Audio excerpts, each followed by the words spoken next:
Welcome to Course in Miracles. Okay, now take a deep breath. Arrive in this room. Just for a little while. Leave everything else, the whole rest of your life outside. It'll be there when you return. If you want it, it'll be exactly as you left it. If that's how you want it. But sometimes, the kind of things we do here, opening our minds, the world's not the same anymore when we go back out the door. It changes just a little bit. Sometimes a lot. Because your perspective changes. It can't be the same. Everything you experience comes through you. It comes through you. You are the filter. You're the arbiter. You make sense of things. You decide what's good and what's bad. Constantly you make these decisions. Constantly. So if you could shift what makes the decisions even a little bit in the direction of, let's say, patience, let's say, open-mindedness, how about honesty? How about trust? See, you just moved a little bit more trusting in your life generally. Wouldn't your life become more trusting? Gentle? Because you don't feel as threatened? You feel less threatened? You can afford to be gentle. You can afford to be patient. Because you don't feel so threatened. Wouldn't your whole life seem a little gentler?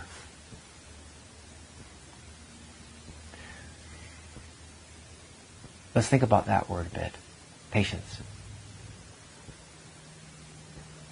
For the next few minutes, soak that in. What is patience?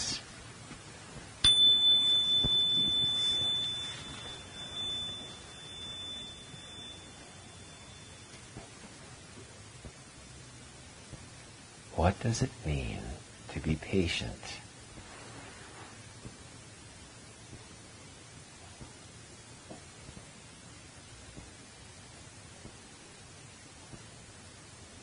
Maybe it's easier to first recall, what does it mean to be impatient?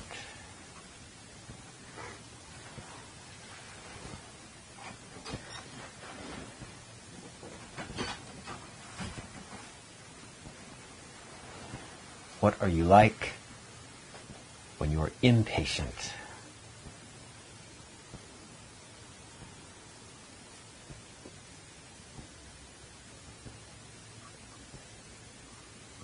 And now, when you are patient, what changes when you decide to be patient?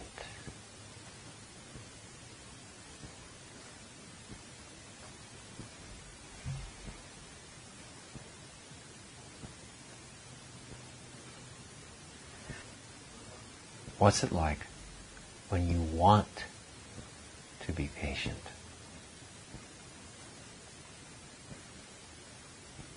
What's happening there?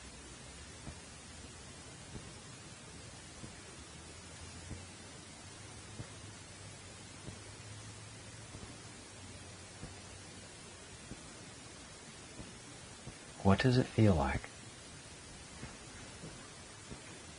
when you know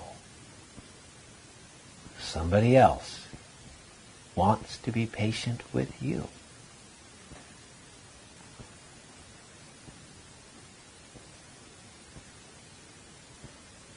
And finally, is there a problem with rushing?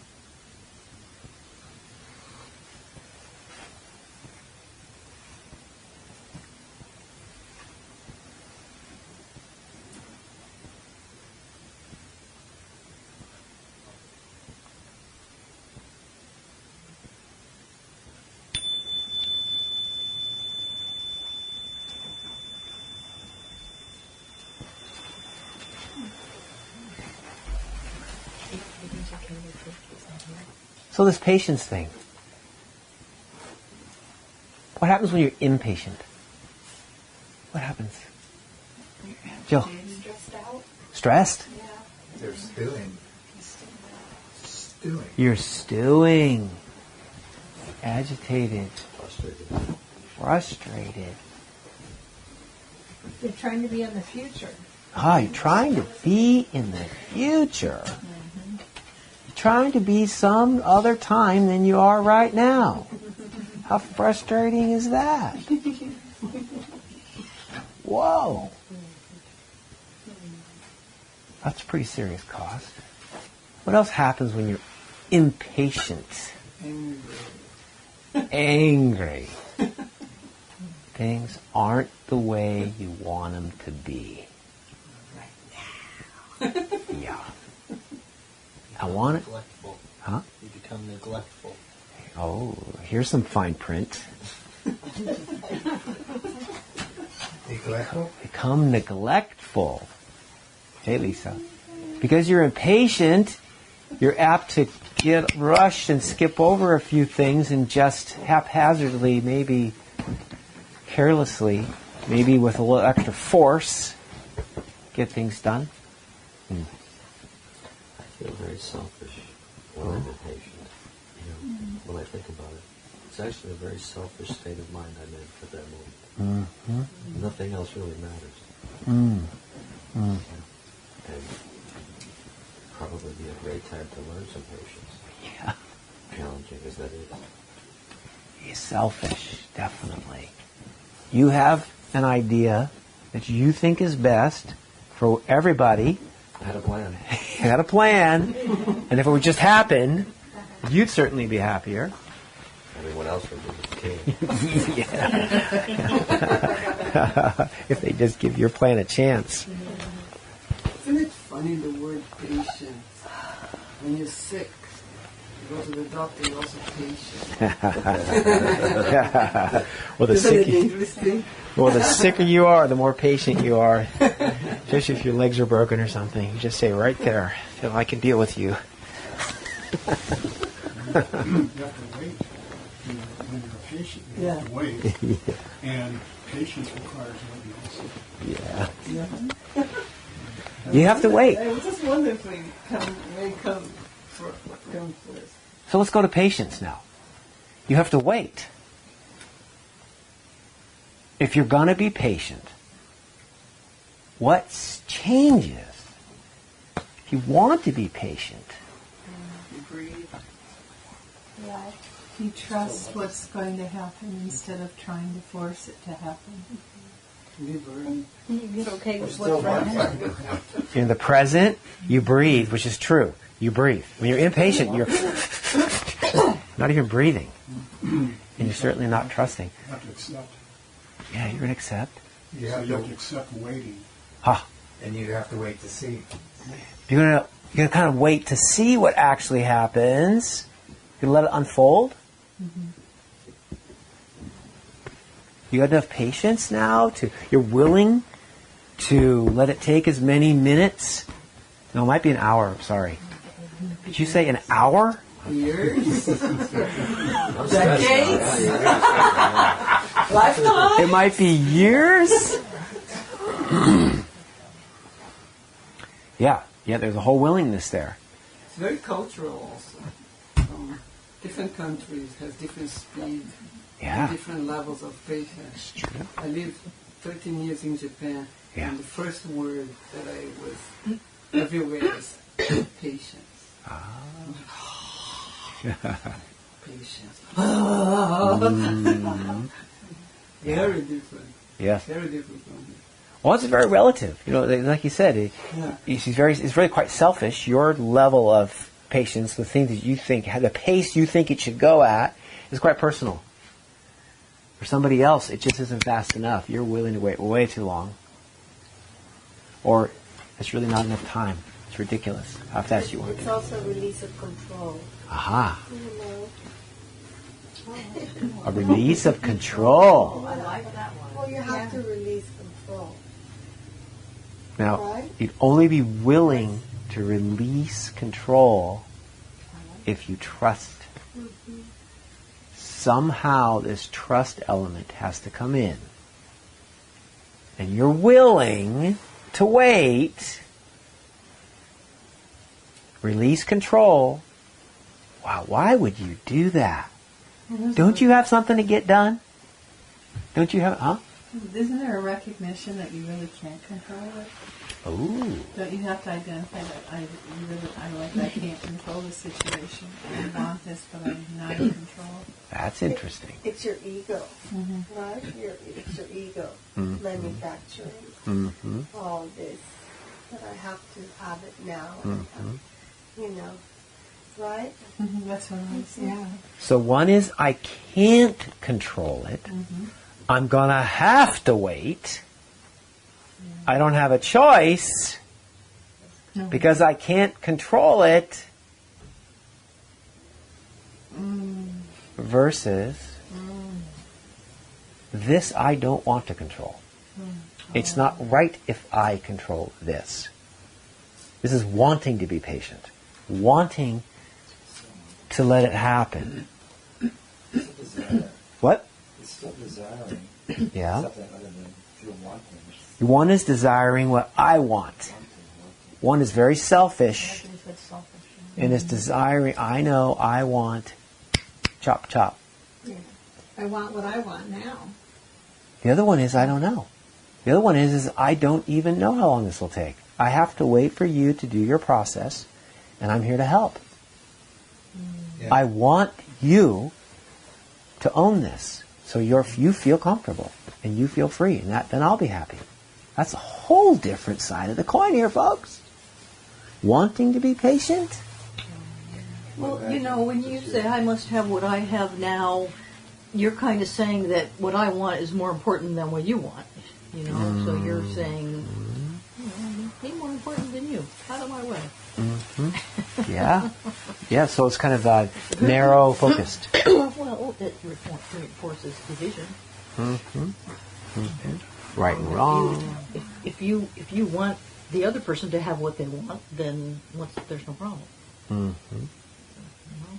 But to what degree do you want them to? That that what you want is as important as what they want, and vice versa. A sharing. It's loving. Wow. It's loving. That's right, Wendy. That's how I feel when I'm patient. It's loving and kind and accepting. It's it an feels loving. essence of love. It just feels loving. Essence of love. I want to be patient because it feels good to me to be loving. Turns out, if you're patient, you get patience. You experience patience when you're patient. You have patience in your life right then as soon as you decide to be patient. As you give, you receive. What you're giving your brother, you're giving yourself. Immediately. It's a law. It's kind of interesting because when I meditate in the morning, then I'm patient. So I'm only giving myself an hour or 40 minutes of patience a day. So they're interesting to watch. It's very controlled patience. Yes. So it's really being patient. Well, the ego will move right back in. You can ask the ego to leave, and it must go anytime you decide, if you make that choice. But if you take your eye off the door, go right back in, sit down. The ego will immediately, because of the habit. You see, this whole world is built on ego belief and support. Who are you without your ego? Isn't it kept you safe all this time? Isn't the ego who you are? So says the world. And that ego thrives from fear. Yes. But that's patience is also letting go of fear. Yes. Opposite of trust. Yes, so if you're not going to fear, you'll be trusting. Everything is resolved. You have to see the fear and love that always comes. Deadlines, right? Deadlines. Right? And you're still pushing you Yes. to make decisions. The world says you're wise. If you fear the right things, it'll guide you and and make you a happy, wise, well taken care of, healthy and wealthy person. The ego has us told that by doing that, somehow we're protecting ourselves and we're safer. Mm-hmm. And what are we protecting? Mm-hmm. The body, which is the illusion of the Holy Spirit, that really doesn't serve the purpose. Mm-hmm. It's just, we think that it serves us, protecting us, but it's protecting nothing. Now, we're not talking about fearing bald tires. You should fear bald tires because they blow out while you're on the freeway. That's sort of, And then you spin out of control, maybe kill a few people or yourself or the kids in the back. So we don't drive on bald tires. But that's not what we're talking about when we say fear in this room. That's just simple mechanical fear of the world. Yeah. and we're talking about not coming from a love. We're talking about fear. We're talking about fear for your own happiness. That something could take your happiness. Not whether or not you should use bald tires or premium gas or pay your taxes on April 15th instead of the 16th. No. That stuff. That's just logistics money. Yeah, it's logistics. We're happy to take your money anytime. It's not really the psychological fear that will run and ruin your life and keep you from love. That's the fear we talk about here. The kind of fears that say, if Michaeline doesn't say good morning with a sweet tone of voice, she doesn't love me and I'm worthless. Hey, Olchi.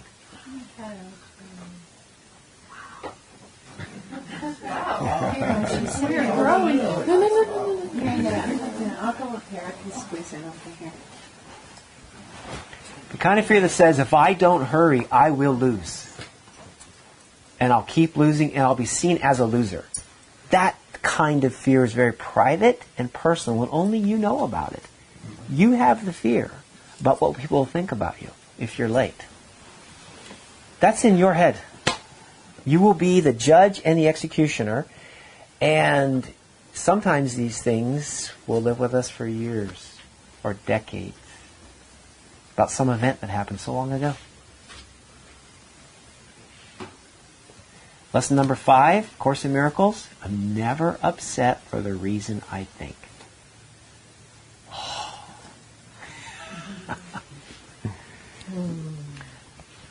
We're talking about patience tonight. So Andrew, Yes. when you deal with someone who is just habitually impatient, Yes. what's a loving way to bring that to their attention and try to get them to shift? The most loving way to do that is the only way you can do that, and that is you be patient. Through example, it is the only teacher that actually works in this world. Because if somebody is in a rage of impatience, the last thing they want to hear is, hey, why don't you just calm down? And wait for me when I'm ready. Yeah. Last possible. I have a person in my life that likes to, get dramatic and blow up, and after a little bit I just say, feel better now? Uh-huh. Imagine if you were patient with their impatience. I don't like it, but No, you don't like it. But her tone of voice, she wasn't all rushed and mad. If you show patience with their impatience, they'll really be standing alone. And their impatience will really be obvious. It's the only way you can actually teach. Isn't it one doing and one being? It's like impatience is doing something, impatience is being, like not doing, but being. When we talk about being in the present, if you're patient, Right. you actually don't know about what's going to happen next. And you might just breathe instead of count the hours or... Count to 10? Yeah. Yes. Okay, so let's look at this a little bit. Turn to... let's look at this before we get into tonight's reading. Let's look at a couple of famous quotes. Turn to page 88 in the text. I'm pretty sure. 88 in the text. We got to retrain John. He wasn't here last week. So have some patience with him. Yeah, you know what? We all jumped in on that, didn't This we? class has kept me in check quite a bit. Has it? Okay. Oh, yeah. Good to hear it. Glad to hear it. Still have all the emotions and the anger sometimes, but I just keep it bottled up. You know, it's a start. You know what? He's being really honest here. We all absolutely have been there. Excuse me, guys. We've all had to deal with emotions being bottled up only because we somehow made the decision not to strike this time. But I really want to. I want to. I think you deserve it. But I'm not. Listen. This is a very, very required passage. You know, if you wait around, if you continue to bark at people and fight with people and tell them how worried and how jealous you are and how fearful you are of what they just did, until finally you become enlightened, your life will be full of fight, and the fight will come back, and it'll be the proof of what you really believe. But, John, absolutely, this is the ugly start. It is to fake it until you make it. You have to decide not to follow the ego's prescription. You've got to start somewhere. And by God, start with not attacking. Try it. You might like it. For sure, it's easier on your ears. You might sleep better that night. You might decide, I'm going to try it again next time we fight because this was better. And guess what? Your own empowerment is born. Another way has shown up. And you will own it. After a while, it'll be the only way. Is peace. Patience. It's so much stronger than fighting. Turns out it's stronger. It makes a stronger relationship too. Oh yeah. It's the better way. Or the other person goes away because they don't have anybody to fight with. That's right. Either way, you're off the hook. Either way, you're off the hook. Yeah. Well, it came to mind, it's kind of maybe off topic, but was when 9/11 happened, and there was no patience, and all of a sudden there was the Patriot Act. How many years later it's so unpleasant to fly in airplanes because of the fear, the institutionalized fear, just that little act of non-patience to find out what's really going on here. Well, we talk, wake-up calls happen when we open our eyes and look at any episode of attack. Sure, you can decide how much this is going to rule your life. Because we'll have things go wrong in our lives and our relationships. A mistake was made. It looks like you did that on purpose. But maybe you were just impatient yourself. Maybe you had a bad day. And that's why you said what you said and you did what you did. Maybe I'm not going to attack you for it. Or maybe I am. The decision is right there. It makes a huge difference. One little thing, one little element. Good time to have a little margin of patience. Patience can buy a lot in a relationship. And your life is a relationship. Your life, your whole life, is a relationship. Mario says, just watch it happen. Instead of trying to make it happen. He says, patience means you're going to kind of let it happen. A little bit more. Yeah. Okay, where does it go? What are we talking? What kind of power are we talking about? What kind of experience are we talking about with patience? Turn to page 88 in the text. 88. All right, John. Yes, he's back. He's back. So 88, paragraph 12. Look at this first sentence in that paragraph. It says, now you must learn that only infinite patience produces immediate effects. This is the way in which time is exchanged for eternity. Infinite patience calls upon infinite love. And by producing results now, it renders time unnecessary. Starting again. Now you must learn. God, we're only 88 pages in and we have to learn something. Now you must learn that only infinite patience produces immediate effects. Wow.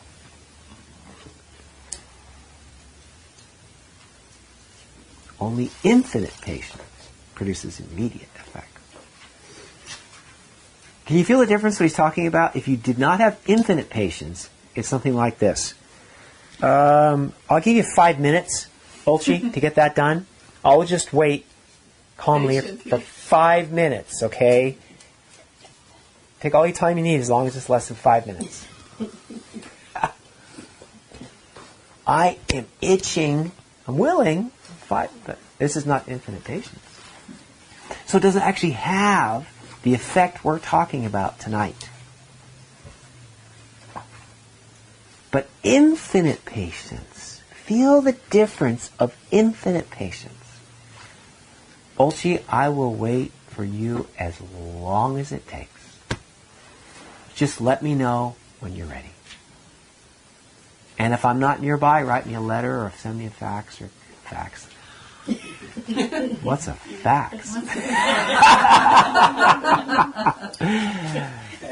Tweet me.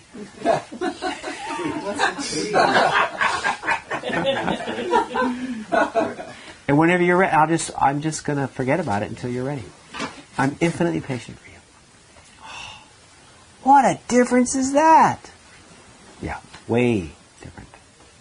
Yeah. It seems like the older people get, like grandparents and stuff, they seem to have a lot more patience, you know. Yes. A lot more waiting and not a big deal. And yes.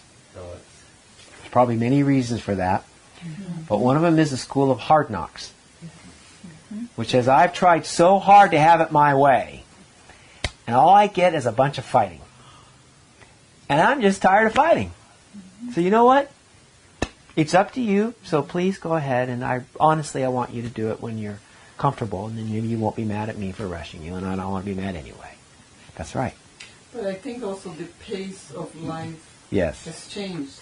So used to be everything much more slow because it would take a long time to produce and make things and products and everything. So with machinery and everything, the pace of our life, the whole globe changed. But the energy of the whole planet also has changed. So we are also, I believe, people who are studying the course in the beginning, I think was taking longer to understand than people who are starting now to read the course, because there is also more movement and energetics. So nothing wrong or right into the time of the past or now. It's just a different pace. Yes, it's very true. Perception. And the older people a lot of things are not such a hurry. But they seem more happy about it. That's a smaller percentage of their life. Yes. That's true too. Right, when you're 10 years old, 5 years is half your life. Yes. Yes, this is true too. I've seen it go both ways. I've seen older people get grumpier with time because they're just so over the same challenges that happen over and over and over again, and they just get crotchety and curmudgeony. And then I see some older people that are more just mellowed out and more flat. Just too many of them are watching Fox News too. That's Yes.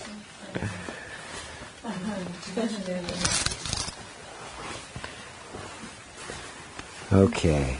Turn to page 401 in the text. 401 in the text, please. That's it, John. And I think it's going to be paragraph 16. Let's see.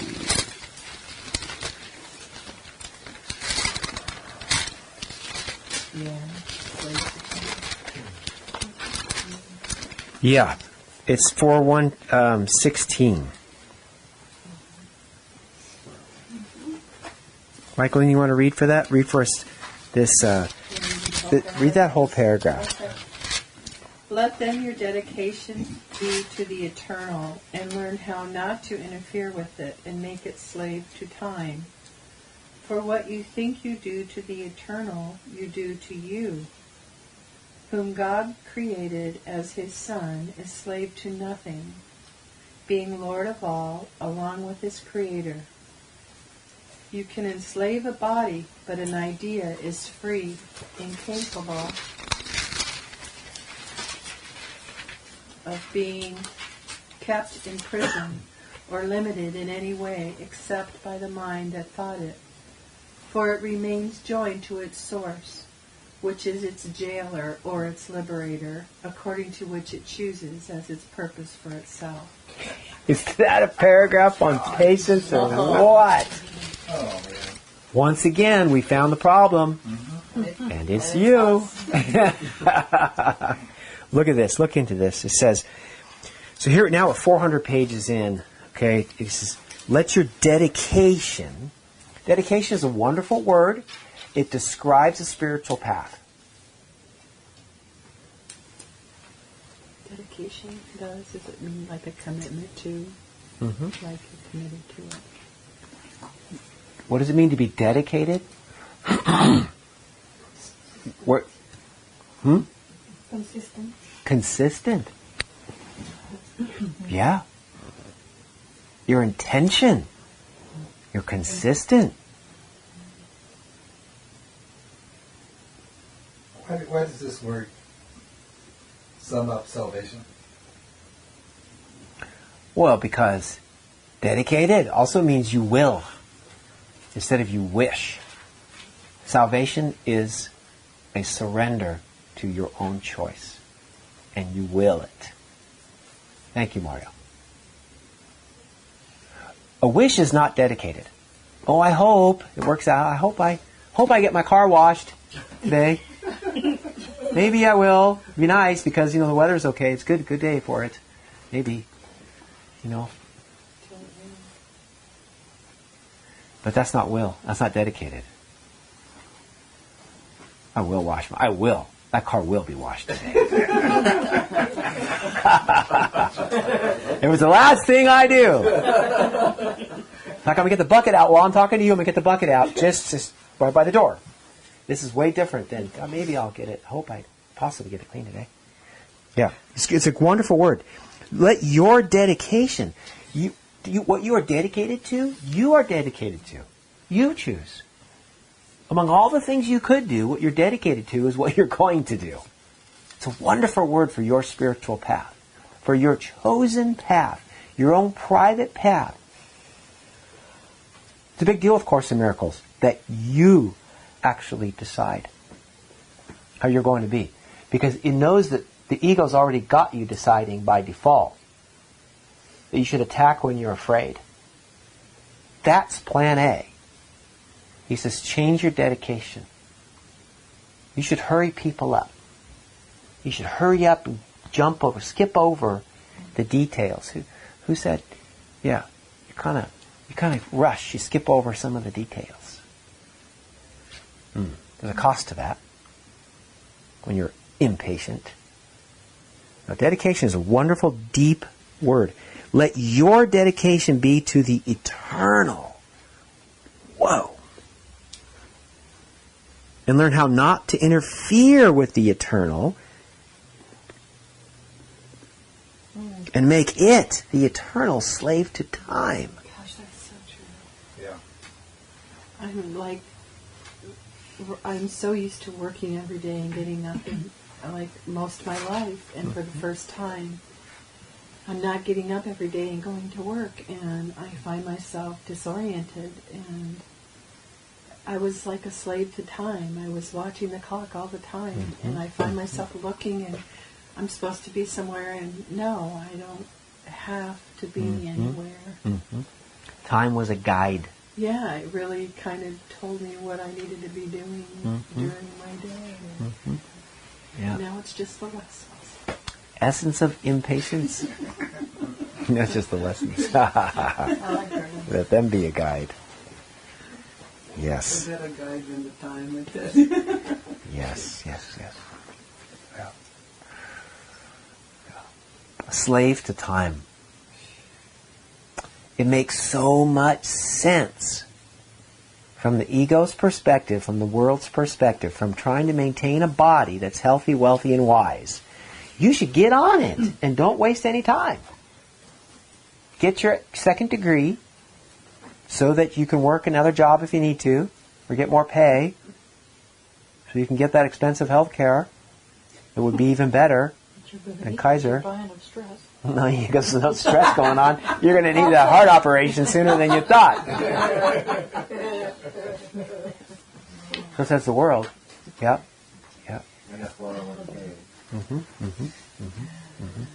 So says the world.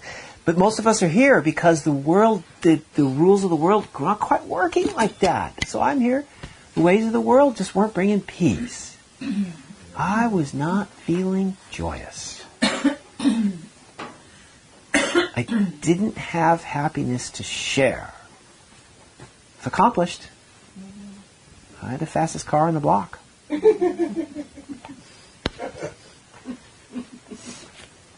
right. Okay. So watch out for the slave thing. It's a wonderful turnaround. Don't be a slave to time, and let your dedication be a slave to time. No. Don't let eternity be a slave to time. Eternity means there is no time. It's so perverse. Got to wake up from that. For what you think you do to the eternal, you do to you. No explanation needed there, right? Of course, it's pointing to what you really are. There's a definition of you. Whoa. It just touched on your true identity. It doesn't do it much because it's so far beyond the curriculum. It's really over our heads. We have things to do that are much lower on the spiritual ladder than think about our true identity. But every once in a while he mentions it, doesn't he? You are actually eternal. If you're eternal. Just for a moment, if that was true, and somehow you, the real you, was eternal. Let's just say the book is right for a second. What does that mean about your body? How much of you is your body? Not much. Consider your body yesterday was a corn dog. I don't know what you eat. Or in Santa Cruz. I shouldn't say that. It was a veggie-based protein synthesis falafel. Yes. Yeah. God, did I get that? Was close. Yeah, gluten-free. Yes. Yeah. But that's where you were. Yeah, so that thing died. Whatever that body was, you ate it. It's soy plant. And it's gone. Yeah. So deep. It's deep. That was funny. Because this word eternal, if you were actually eternal, that's a whole game changer. So that's why I call it a radical spiritual path. Because when it's calling to the real you, it's not your body. It's not even the name that you have. That had a beginning and an end. Whoa. But only it touches on that here and there because that's not where we're working. We're working much closer to actually the undoing of the world is really what this book is to do most of the time. But every once in a while it throws in something like that. Whom God created as his son is slave to nothing, being Lord of all, along with his creator. You can enslave a body. Here it comes again. He's waxing philosophical at a high level. The next paragraph here, or a phrase here, but an idea is free. That's personal. An idea is free. He's calling you an idea? He's calling you an idea. We're an idea in the mind of God. There it is. Remember we first read that in chapter 15. Mm-hmm. Chapter 15, it says, He says, maybe you can accept that God is an idea. But can you accept that you're an idea? Ooh, that's personal. But it's very, very free. If you're in the right frame of mind, you woke up on the right side of the bed, it's very free. You can do all the things you appear to be doing now, and you're actually an idea. You're unlimited. Like lucid dreaming. Yes. Lucid dreaming, where you actually you control your own dream. You see that you're doing the dreaming. That's free. We're free when you think of it that way. Not a victim. We're not enslaved. Not enslaved. Float over the rooftops. So go ahead. I can wait for you. You can jump. If that works out better for you, I'll be happy to wait. Will you marry me? I'd love to do this. You can enslave a body, but an idea is free, incapable of being kept in prison or limited in any way. Then he clears his throat. Except by the mind that thought it. Sure enough. Here comes the full circle again. It's your mind we're talking about. Your true mind. We're learning how to free you from your own thoughts. For the mind that thought it remains joined to its source. Well, actually, this is what's happening here. So this is really not the mind you thought. It's saying that it there is going to be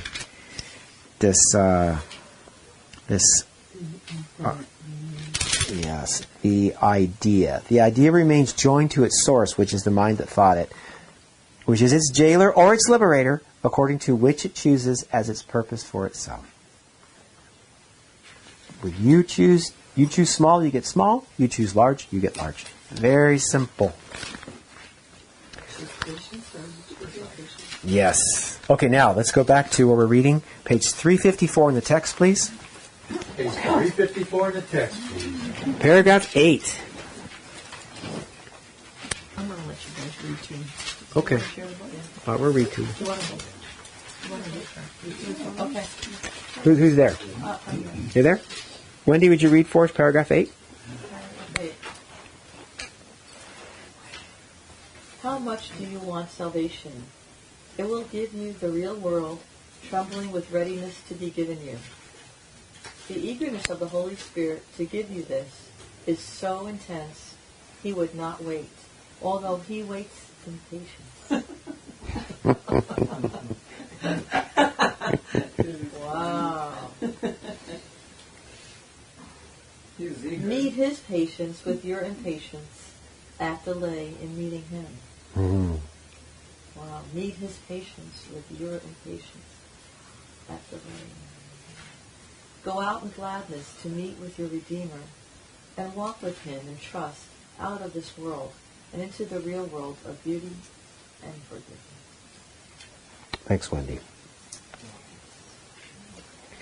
Whew, okay, so great. How much do you want salvation? Salvation will give you the real world, trembling with readiness to be given you. Okay. And it's one thought away. Yes. Yes. All right. So, salvation will give you the real world. What does Course in Miracles mean by the real world? Anybody? The reality, not our unreality. The real reality. What's the real world of Course in Miracles? The truth. What is the truth? Yes, the truth. Thank you. Well, they like to call heaven here. I don't like much that word, so... What is the truth about this world? You're on a roll, Olchi. About which world? This world. The real... The Course in Miracles. The real world. I'm confused. Yeah, I don't know if you're so confused. It's just sometimes you have a way of deriving things. The real world. What's the truth about this world? To A Course in Miracles now, when it uses that term "real world," The one outside of illusion. How you perceive it. The one you don't perceive. No, I think it's... You guys put your sentences together, you got it. Well, the real world where knowledge is. They talk about where knowledge is, when you're out of the illusion and the perception. That which doesn't change. What are you talking about? I'm not understanding what is your question. My question is, It's where the ego's at. when A Course in Miracles uses this term, the real world, The real world is not the spirit. The ego. It's where knowledge is. Where knowledge It's whatever doesn't change depending on who's looking. okay, so we never actually covered this. Okay, so apparently, you're going to love this because it's so much simpler than all of that. Where are we? The real world, and Ulti and John, between the two of them, said it. It's the truth about what you perceive. She said it's the truth, and he said it's how you perceive. You are absolutely right. I'm the winner. You're the winner. And I'm not Truth about what you perceive. Of how you perceive.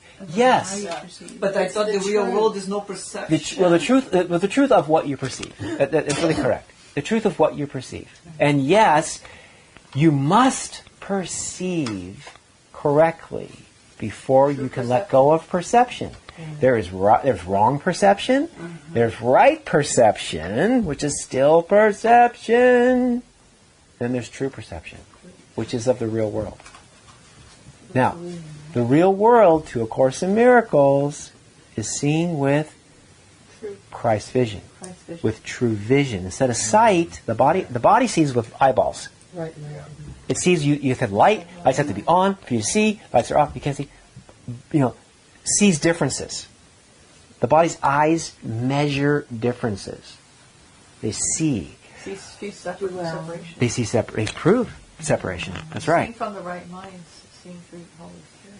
What this book is teaching us to do, because it's a spiritual book, is to move us up out of the material world and somehow join all the things that appear to be absolutely different.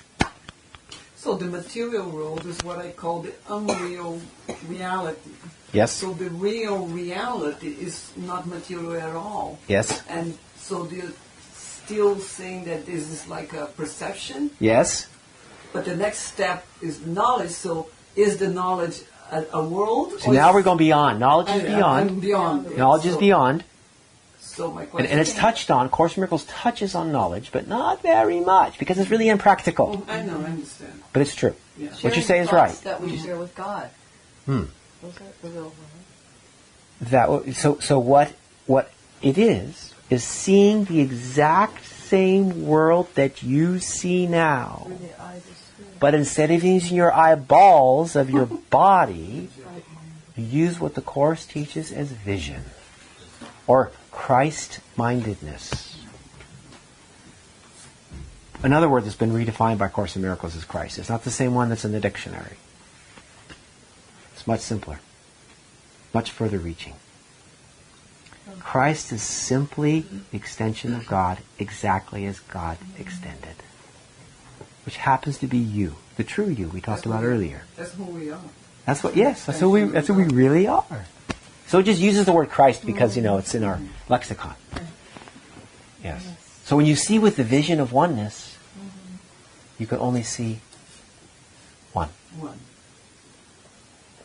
You no longer see the differences. That's the real world. It's actually not many, it's one. And then you laugh at how dedicated you were to separation. And your dedication now is to oneness because it's true. That's why it's You got confused? Why? important I have a hard head. close your eyes and meditate. Okay, Because when your eyes are open, you're distinguishing things. Mm-hmm. And then when you close your eyes, there was a book I read a long time ago. I think it was called something about the light. It was written by a blind man. And it's about seeing in darkness. And it was so beautiful because he was perceiving the whole versus, what we do with our eyes. I can't remember exactly, but seeing with the light or something like that. Not burdened by vision. Not burdened by the proof of differences. He could kind of ponder on everything at once. Yeah. We can really experience it, but we can't see both worlds. This is my lesson since today, is that it's impossible to see two worlds. So either I'm perceiving from Spirit or the Holy Spirit or Jesus or Christ, or I'm perceiving from my ego. Right. But I can't see both. Yes. Because of your dedication. If your dedication is in the world of bodies and material things, well, you should get on that. You should actually go get a pay raise and lose 5 pounds, maybe 10. You should. If that's what your dedication is, then it'll work out for you. It will. If that's what your dedication is. If you think it's better for you to have a tan than not a tan, guess what? It will be better for you to have a tan. Because you'll be itching and worrying and trying to cover up because everybody else has a better tan than you. You'll be miserable without a tan. Because that's what your dedication is. And that's one world. That's the world, the ego's world, the false world. But it'll only bring you temporary happiness. It's very temporary. It's very temporary, turns out. I think that's why we're in this room. I've seen Lisa with a great tan, and she's still here. That's right, the world's not enough. That's what happened to me. That's why I'm here. Because the world's not enough. Somehow my heart knows there's a greater love than having a great tan. And everything else the world can afford. You know what? I stopped looking for better things in the world. Found something that was actually more valuable than what the world can offer. And I found it in a moment of meditation. And you cannot go back. And now I have more time for meditation. Yes. Yes.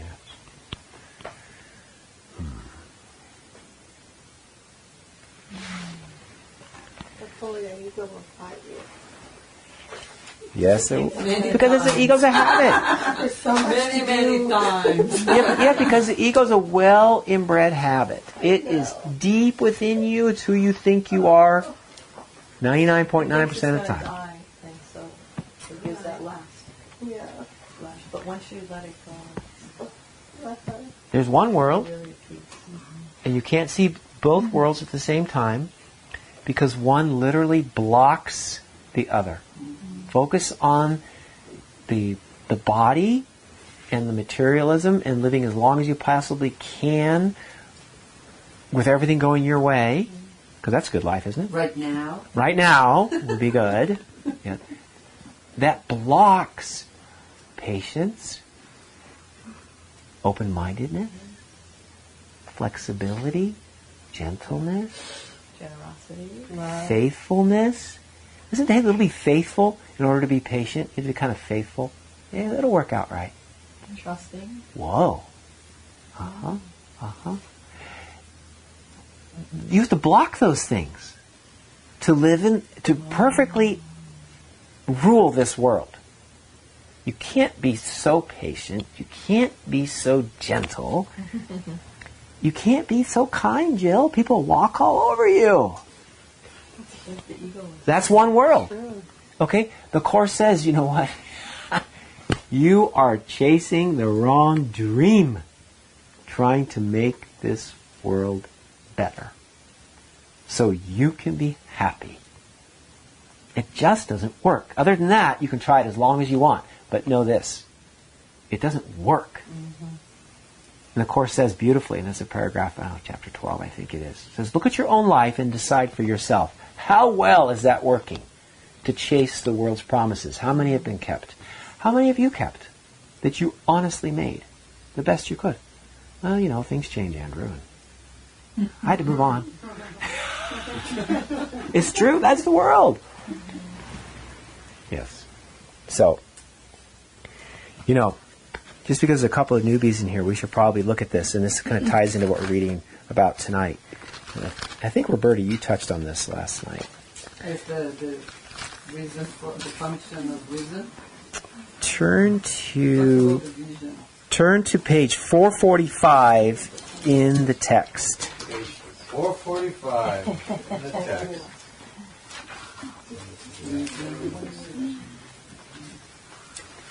So important. And this is another fundamental of A Course in Miracles. A great way to kind of get a feel for what we're talking about, what this book is working on.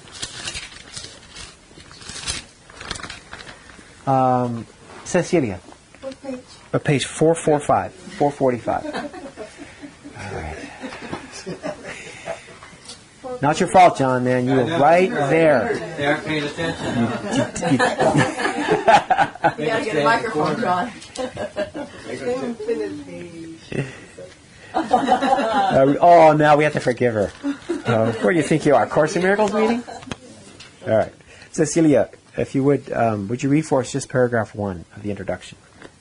Okay. Projection makes perception. The world you see is what you gave it, nothing more than that. But though it is no more than that, it is not less. Therefore, to you it is important. It is the witness to your state of mind, the outside picture of an inward condition. As a man thinketh, so does he perceive. Therefore, seek not to change the world, but choose to change your mind about the world. Perception is a result and not a cause. And that is why order of difficulty in miracles is meaningless. Everything looked upon with vision is healed and holy. Nothing perceived without it means anything. And where there is no meaning, there is chaos. That's a mouthful. But it's Course in Miracles in a single paragraph. It's the whole book.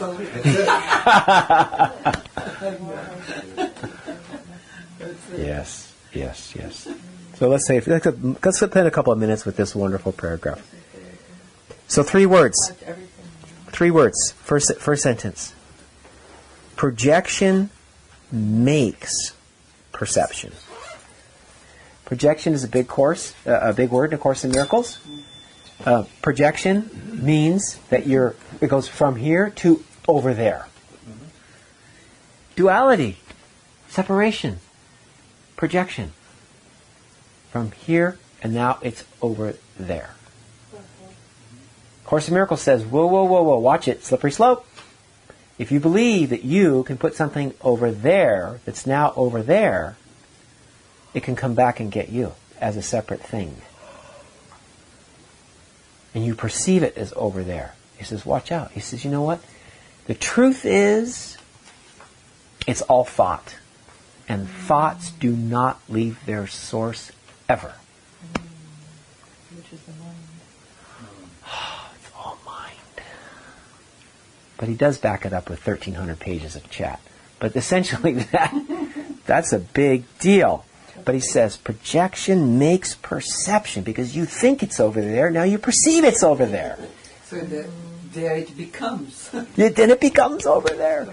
That's right. And then you have a whole dedication built up around things over there versus the things over here.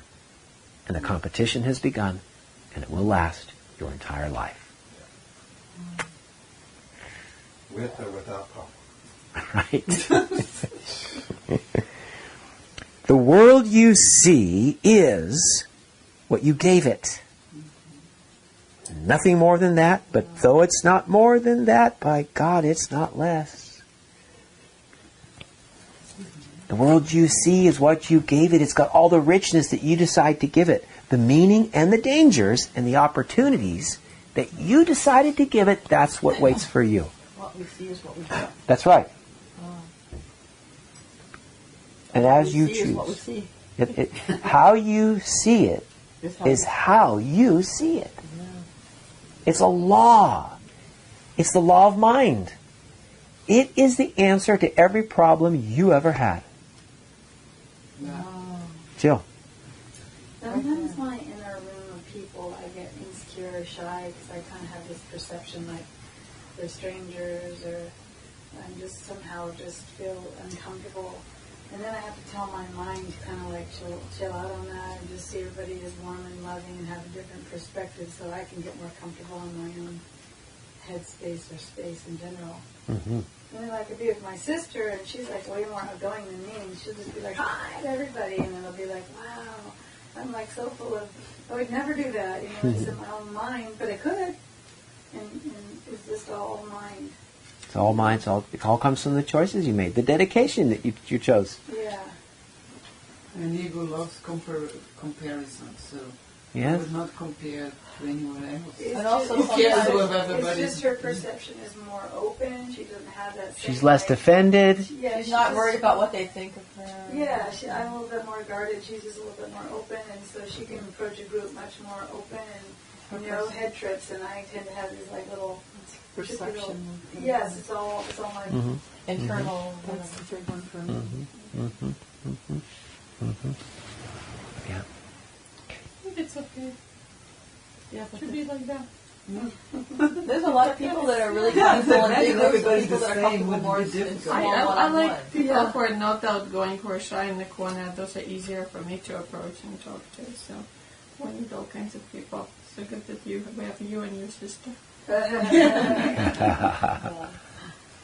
Well, it leads us to what Course in Miracles calls honesty. Does that tie in with intention? Oh, indeed. Honesty is consistency. As you intend, as you think, you would also speak of that which you think, and you would also do of that which you spoke and of which you thought. Which comes from your belief.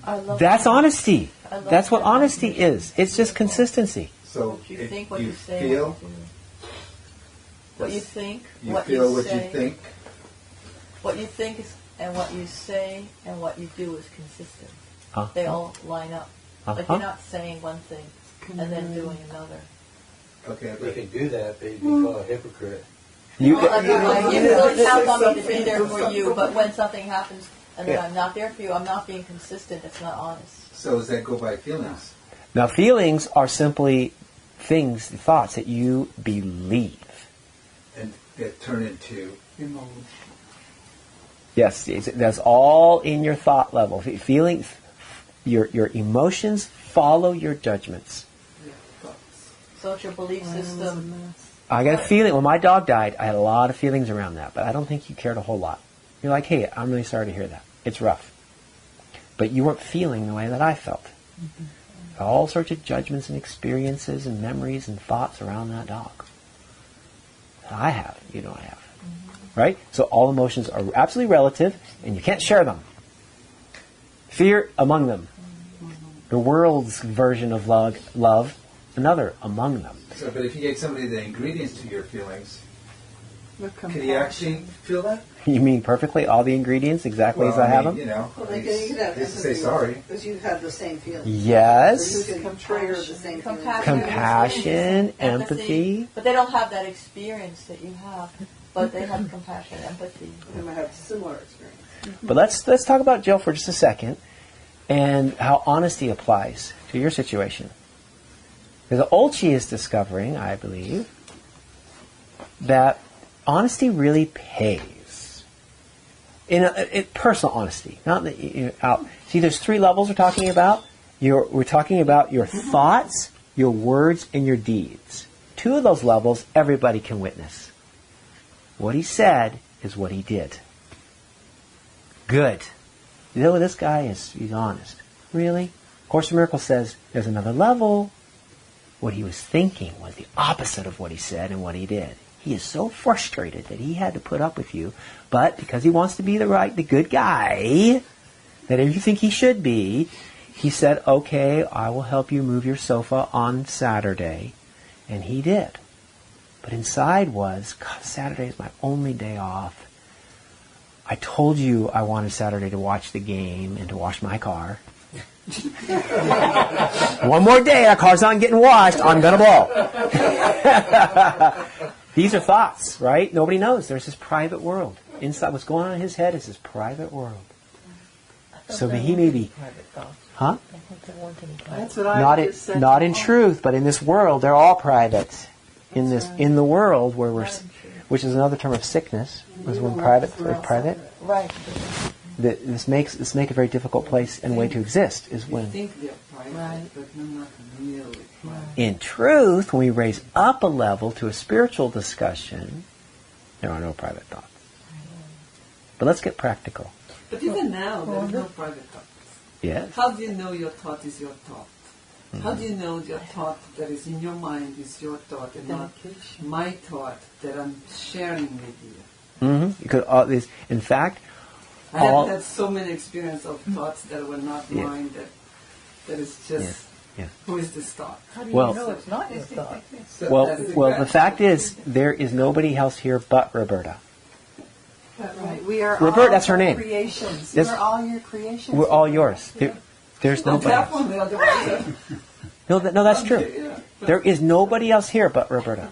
So actions louder than words is not so. Yes, if she says so. No, but what I'm saying is actions are louder than words is not so, but actions louder than thoughts are so. I mean, not according to this guy who just lost his Saturday and his car's going to be dirty so he's going another week. Anyway, his thoughts are so loud. Now he looks calm. He's waiting for you now. So is there anything else you want me to move for you today on my precious Saturday? No, he's not saying precious. Yeah. I had nothing better to do than to help you.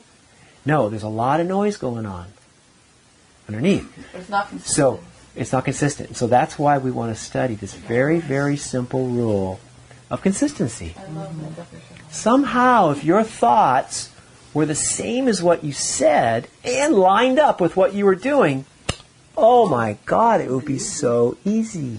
It would be right. Be patient. You'd be patient. You'd be in the right place at the right time, doing the right thing. The word resentment would not be in the dictionary. It wouldn't be in my brain. Right. Yeah, so that's a clue. Yes. Say you have a Saturday and you could do other things with it, but you make up your mind because you care about your parents. You want to take them to Palo Alto for a birthday party. Mm-hmm. Sure, you have other things to do, but once you make up your mind that you're going to do this, if you don't give those other things any more airtime in your head, are you then honest or are you not so honest? Because you would have rather done other things. Yes. Well, but where you really have rather done other things. Okay, now, so I thought you were saying you changed your mind once you got your parents to where they were going. No, you know that there's other things you could do. Yes, and but maybe you would prefer to do them, but you make up your mind that here's what I'm going to do, and you go do it. Okay. Are you honest or are you not? You're lying to yourself because you prefer to be someplace else. When you choose to take your parents because it's what you truly want to do, even though there are other things that you could do, it would be nice to do, but not at the cost of not taking your parents to where they want to go today. Well, maybe your parents having a day out is important to you too. I think that's what the Course calls sacrifice. Thank you. Sacrifice. Perfect. You sacrifice. Yes. For the love of your parents. Yes. Sometimes you have to make choices. This is chapter 16. Just be aware that still, even you're trying to be the just don't right person or the proper person. Yes. You're in the realm of ego. So yes, you are. Aware. If you're and of that, it's okay. Special relationship is built on that exchange of sacrifice. Right. You know that I love you because I gave up my Saturday. I'm going to drive a dirty car for all other week for you. That's how much I love you. How do you feel? You feel loved?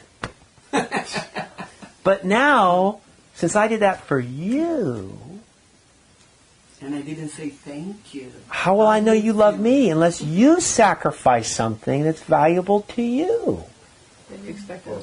This is what we call This is what we call a special relationship, and it's a contract. And the more times I sacrifice and you don't, I don't feel like you love me. I understand. You know what he's doing? He's actually he says, "Whoa, it's fair. That's right. That's the rules. It's not loving, though." If you It's small L love. If you made up your mind and you're not really expecting anything back, is that still special relationship, or is it just I made up my mind, this is what I'm going to do? So now you're touching on, when you don't expect something back, it's because you've already received what you expected. Right. This is the essence of a true gift. It's in the giving. Not in where the gift goes, not if it comes back twice. No, it's received in the dedication to actually showing up and giving. The giving and the receiving are one when it's... And then you have your reward. So that's right. I guess if that's the case. When somebody says, "I need something from you, can you take me here?" I guess that's an opportunity for you to give something. Yes. And now honesty must come in here. Mm-hmm. Easy to lie to yourself and say, well, I'm going to be the right mother, the good mother, and give up my Saturday for this, another hour for this kid. Now, the truth may be, there's no other way, no way you're not going to take that kid to the softball game. There's no way. You know it. I know it. The kid knows it. So you might as well not. Everybody knows. Everybody knows it, but your ego. Your ego says there's some place that is better for me to be. And you will have a conflict. Because what you're doing is not lined up with what you're thinking. And what you're saying. Well, who's doing the thinking? You or your ego? Ah. I mean, if you have these Okay, Lisa, somebody give her a book. sets of thoughts going on. Somebody read lesson 236 aloud for Lisa. Lesson 236. Lesson 236. Good. All bases are covered, John. How's your Russian? Ulchi's wondering what page, but do you need it? Rule my mind, which I alone. How do you say 236 in Russian? I rule my mind, which I need to look at the number. I can say 236. Oh, beautiful. That could be open to spirit or to ego. 236. Wow.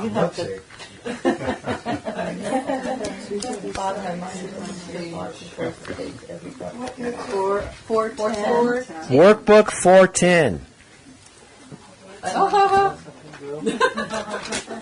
This is for Lisa now. Okay. Okay. 410 in the workbook. There's 3 books in the book. Oh yeah, the page numbers start 3 times in this book because it's 3 books combined into one.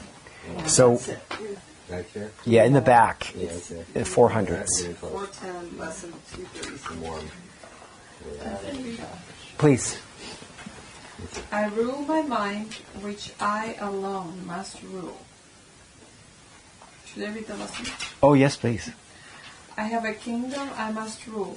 At times it does not seem I am its king at all. It sits to triumph over me and tell me what to think and what to do and feel. And yet it has been given me to serve whatever purpose I perceive in it. My mind can only serve. Today I give its service to the Holy Spirit to employ as He sees fit. I thus direct my mind, which I alone can rule, and thus I set it free to do the will of God. Father, my mind is open to your thoughts, and closed today to every thought but yours. I rule my mind and offer it to you. Accept my gift, for it is yours to me. Thank you, Olchi. So there's a responsibility for thought. Who's doing the thinking? Who's doing the choosing? Who you listen to, ego or spirit. Yeah. That's who's. It turns out the flavor that you pick is what it tastes like. Oh, that's good, Andrew.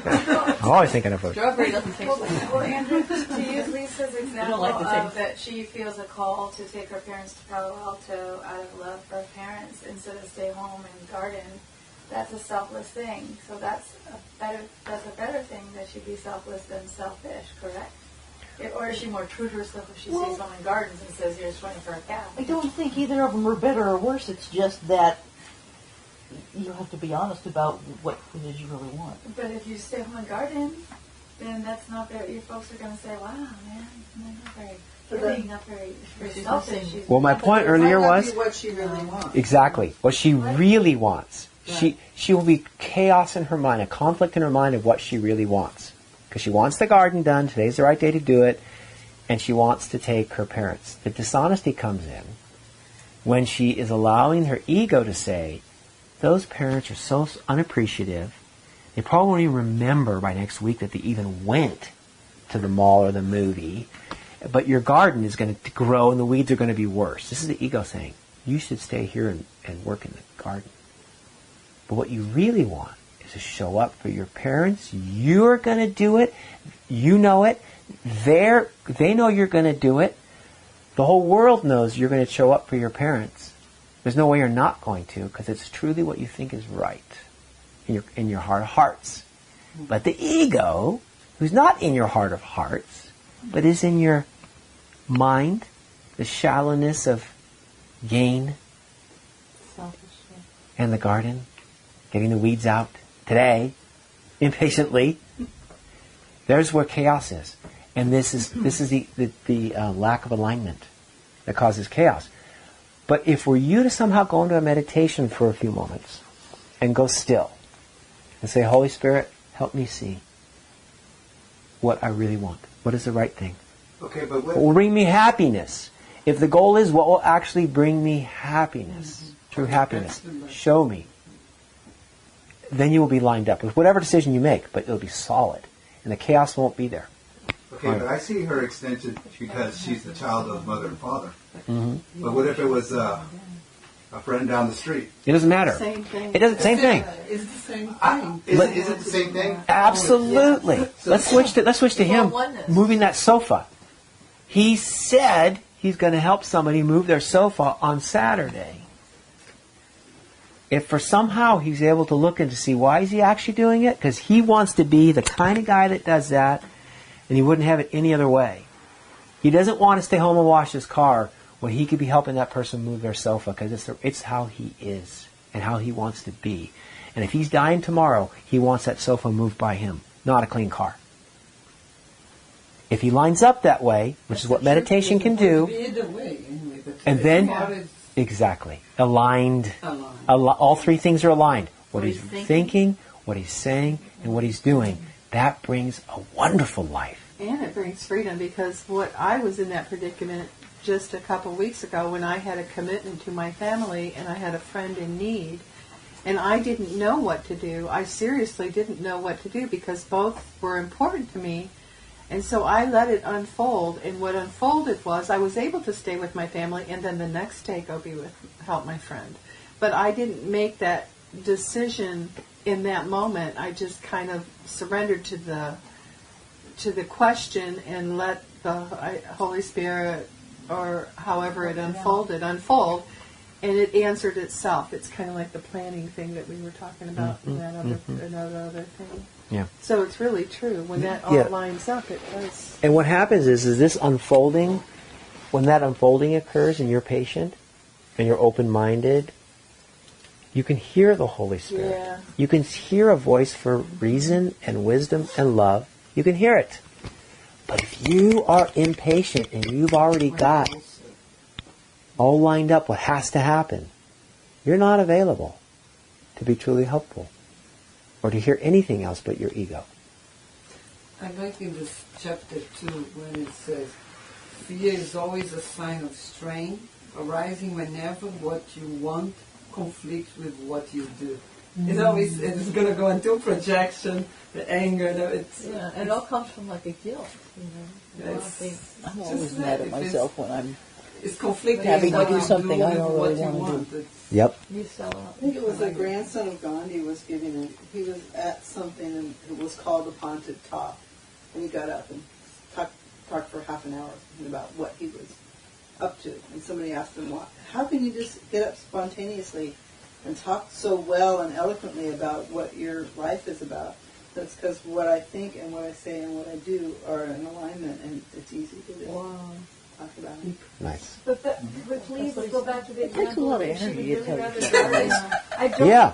If she would really rather garden. Then she goes garden. What's Yeah. wrong And with she that? just likes a biatch. And she No, that's your fear. Sorry, but that's your fear. If you are in alignment and loving yourself, in fact, people will love yourself too. her Because parents are going to be disappointed. that's your fear. It has nothing to do But your with judgment's reality. in your. Maybe That's not. your She'll get them a, That's she'll your get them a fear. limo. But the If thing you're is, loving all yourself, my other your Then parents you're are loving selfish. yourself. No, Then if you're you're loving selfish. yourself, because you're getting really upside down. If you're loving yourself, your parents are loving yourself. They'll come and Totally. garden If with you. my daughter is happy, I am happy. If my daughter is happy, I am happy. So even If my you daughter is really- with me miserable, am I going to feel happy because she's such a good daughter, she's with me? No way. Right. If my daughter is happy, I am happy for her. You're getting really upside down. That's why I keep going back to it, because I'm not. If you And if here's you what are happens. in love, if you are stepping in love, not in fear, Right. and Yes. going to the garden when you really want to be with your plants, because that really makes you happy. That really brings love to you, the connection with the earth, whatever it is. Yes. But you are in alignment. That's really what you want to do. Your parents are going to love you because you're so happy with your plants. Because And you they are say, loved. oh my gosh, she's so happy with her plants. It's wonderful. And another thing is you say, let's say, no to the parents and you still love them. Because to your parents, it's just a feeling. I mean, they feel your thoughts and energy. So you just explain, I'd really like to, but this weekend I really planned that. It's how you say it, without any feeling of guilt, without any blame to yourself. Because if you blame Without yourself fear. and explain that you're not going to take them but feel guilty, they will feel your guilt and they will blame you. So as soon as you release the guilt, no one's blaming you. Because you're judging yourself on other people, how other people will think if you don't do that. You know, like Thinking about it. I think the parents are.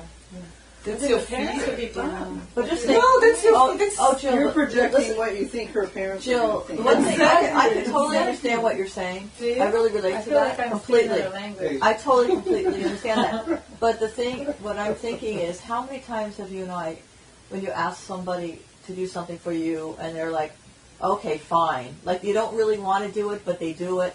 And you know they don't really want to, and you don't even receive the gift because you know they just did it because they felt like, all right already, I'll do it. You wish they hadn't And said it's okay. not really, and it's Then you not have to really say, felt, no, and it's bother. not really a gift because you know they didn't really want to do it.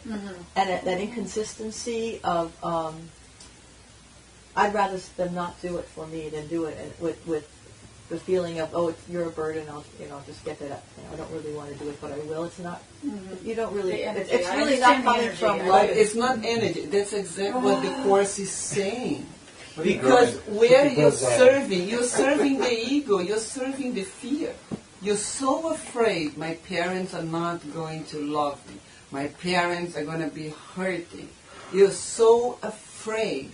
So is this your higher self or the Holy Spirit mind? No. Doing it for the wrong This is reason. the ego. Right. So if you're in the ego, the result backfires. No matter what you do, you can do the best action in the world.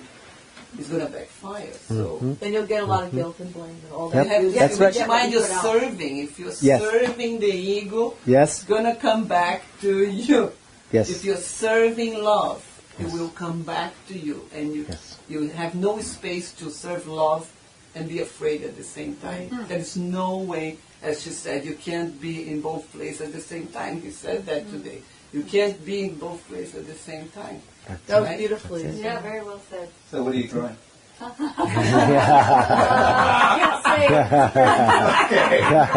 can't say. There. She gets more spiritual after she's in that garden. Parents would be happier too. You're going to come and come to the harvest and eat the vegetables.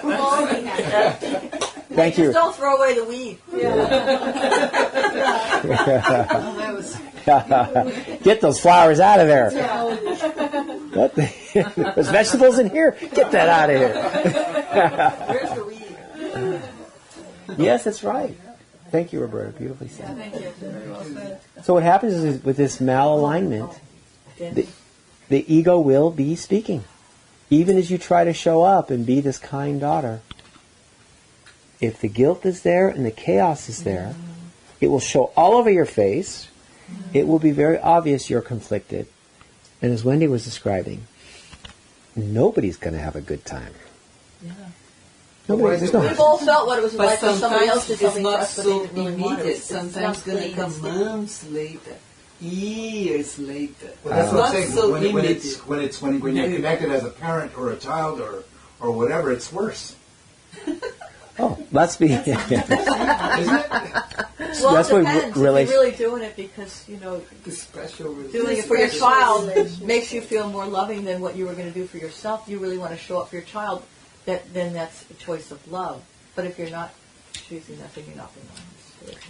But yes, Mario, it does seem to have more of an edge on it with somebody with whom you have shared the 3 magic words and really meant it. Which is I love you. sex. I love you.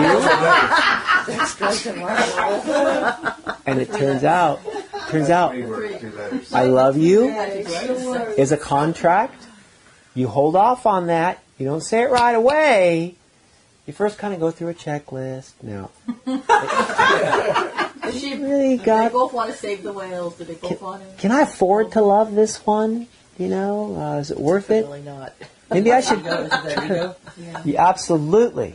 This is the small L love, the contractual love. Everything conditional is of the ego. It's a lot to think about. Yeah, there's a lot to think about. There's chapters on this in this book, just on that phrase, and whether it's a small L love or a big L love. And it says we're very confused about what love is. In this movies.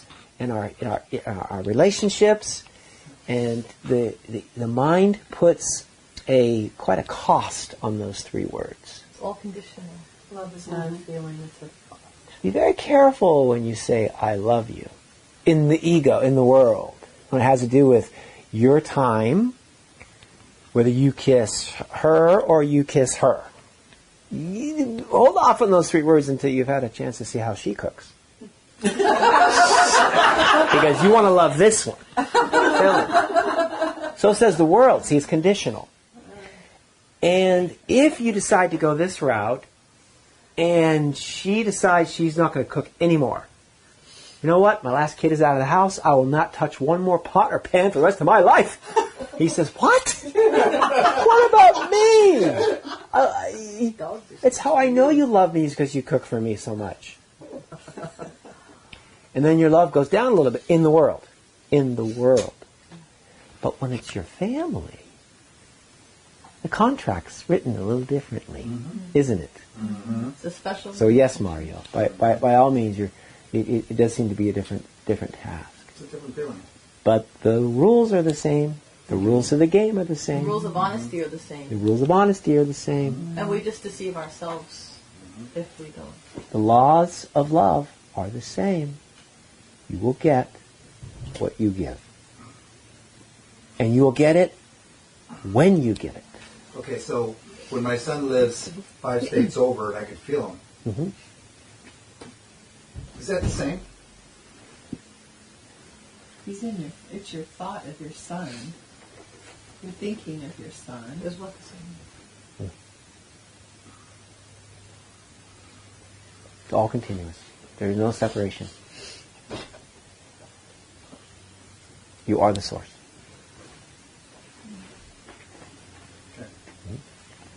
Good. Okay. All right, what do we have left? Okay, let's finish up. We have only a couple of minutes left, but let's look at this wonderful paragraph on page 445 in the text. 445 in the text. Thank you. I'm afraid not to say it. I'll get yelled at. Okay, so because it's such a wonderful essence of the course, about what you think is what you get. And what you give is what you get too. Yes. It's true. It's true. What you give is what you get. It's true. If you're giving always to yourself, you think there's more than there's really that one. There's only one of us. Okay. So projection makes perception. The world you see is what you gave it, nothing more than that, but though it's not more than that, it is not less. Therefore, to you, the world is important. You gave it everything it is. You gave it everything it appears to be. You gave it. And you love it. The Course says you love it, what you made. Naturally. Okay. It is the witness, the world, is the witness to your state of mind. The outside picture of an inward condition. As a man thinketh, so does he perceive. Now, the Course also says, in another part of the book, if you want to know what you believe, it says, open your eyes and look around. That's what you believe. There's proof of what you believe, and it will just come flooding in. Okay, now, big sentence. Therefore, seek not to change the world, but choose to change your mind about the world. Isn't it easier to put on a pair of slippers than to carpet the whole world? I love that. I love that. One pair of slippers. It's not easy. I like that. But it's true. The whole world will be carpeted if your thoughts become more patient, if you become more honest, gentler, open-minded. You pick up faith in what deserves faith. Yes. You discover the power of generosity. Or was it 2 weeks ago we did a meditation on beauty? That was last week. Is that last week? This one ties in with that bridge. If you pick up the perspective of beauty for even just a few minutes, you might discover the power of beauty itself like you never have before.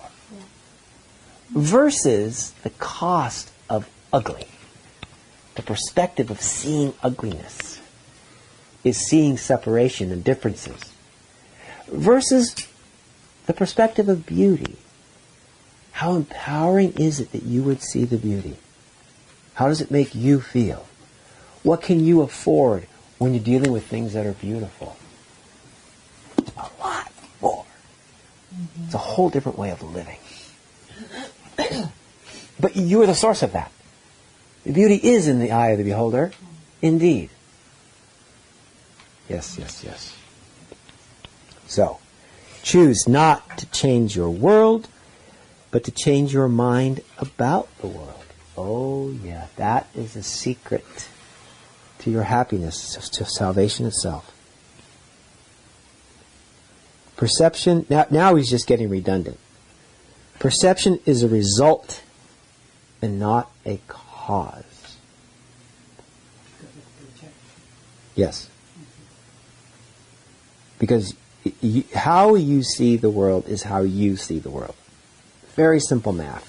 I like that. Isn't it? Period. Period. That's it. Yes.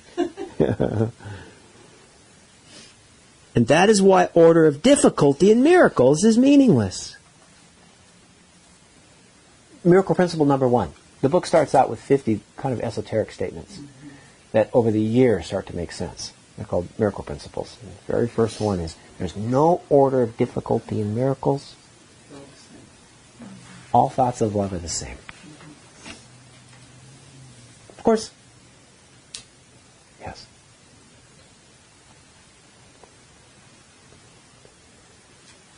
Everything looked upon with vision is healed and holy. Nothing perceived without vision means anything. Oh, but pretty simple too. Healed and holy versus meaninglessness. Good. So if you wake up in the morning and you're having meaningless thoughts that are kind of bothering you, hey, chill for a minute. That's an indication that you're looking with your ego, with your past, with your preferences of how things should be. That's meaningless thoughts. It never works out the way you want. Did you notice your whole life? It's always been a little compromise. Yeah.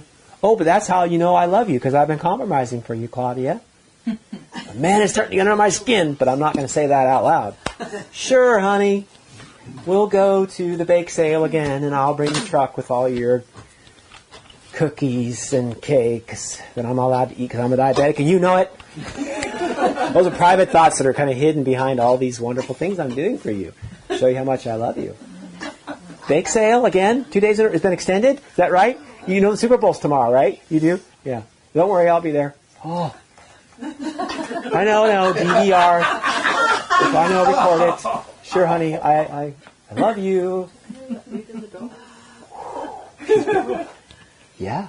The cost of the inconsistency of what you think and what you say and what you do. It's integrity. This should be looked into. But honestly, Andrew, doesn't that make people sick? Yes. Isn't that Why? what brings about illness? Yes. There's resentment. Yes. Do you know why? Well, I suspect because it's just the inner conflict. Yes. Guilt. Mm-hmm. Okay, it is correct. It's the outer conflict from the inner judgment that makes the body respond with conflict. The mind is judging conflict outside. Right. So bringing it in, now a victim. Mm-hmm. And you're stuck. According to the world, right? You're a victim to the conflict. This is why we get sick. So the body's a wholly neutral thing. It just says, what would you like me to do today? What's on the agenda today? Oh, we got troubles? Conflict? Gotcha. Here's a little bit of cortisol. A little adrenaline. I'm going to hold off on the dopamine. We're going to hold that back because this is not time for dopamine or serotonin. No, this is time for trouble. And we're going to hold back the immune system because you're sending signals of trouble. So the adrenaline needs to be present so you can run in case it's like a tiger or something. Mm-hmm. So yeah, you get sick now because your white blood cell count is down. You told me to do is be ready to run. I'm just doing what you said. The body's a wholly neutral thing. Yes, so absolutely right. Mm-hmm. And it's very simple math, turns out. Oh, thank God. Mm-hmm. It's all very, very simple. So all the yoga in the world isn't going to save you if you have this stuff going on in your mind. Yep, lesson 236, Lisa. I rule my mind, which I alone must rule. And several other lessons we don't have time for, but you get what you think. And sickness is among them, absolutely. The body's doing what it's told to do. Those chemicals get released, the cells are bathing in them. They're changing the body's chemistry, the stress hormones. So it doesn't need to be also what you think consciously. You can be unconscious of your own process. Yes. And creating. That's it. Another trick of the ego is to hide from you your own thoughts. Until you rest. And bury them into what the ego, the world, calls the unconscious mind. Well, who can control that? You need therapy to control that. Could take 2 or 3 years to get down to the seat of the problem. They're not so hidden, but they're not so conscious. Turns out they're not. That's correct. You can ask, they will. If you look, if you bother to look, they're not hidden at all. All right, we close the meeting with a little circle, a few nice words, and then we're out. Take a deep breath.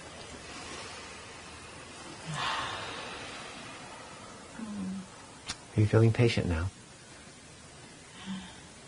Is there a chance that you will allow things to unfold? Are you confident enough? Do you trust enough that you are safe in your own skin right now,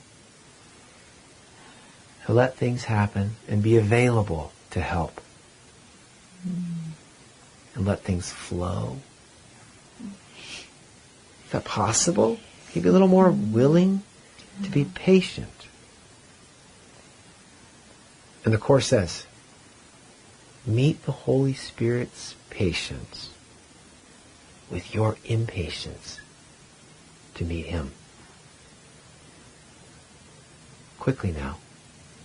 You're going to go quickly now to join the thoughts of the Holy Spirit, one of which is patience. How quickly can you be willing to be patient? That's what that sentence means. Here's time to speed up. Don't belabor with thoughts of the ego. They're fighting. They want to attack. No, quickly now. Abandon thoughts of attack. Abandon thoughts of rushing where you're going to skip steps and make a mess of things. Have faith, have trust, have some certainty that you are not so vulnerable as you think, and you can afford some patience with those around you and with yourself. Thank you, Amen. Amen. Patience and honesty. Yeah, honesty talk tonight. Michaeline. I will be back in a couple weeks.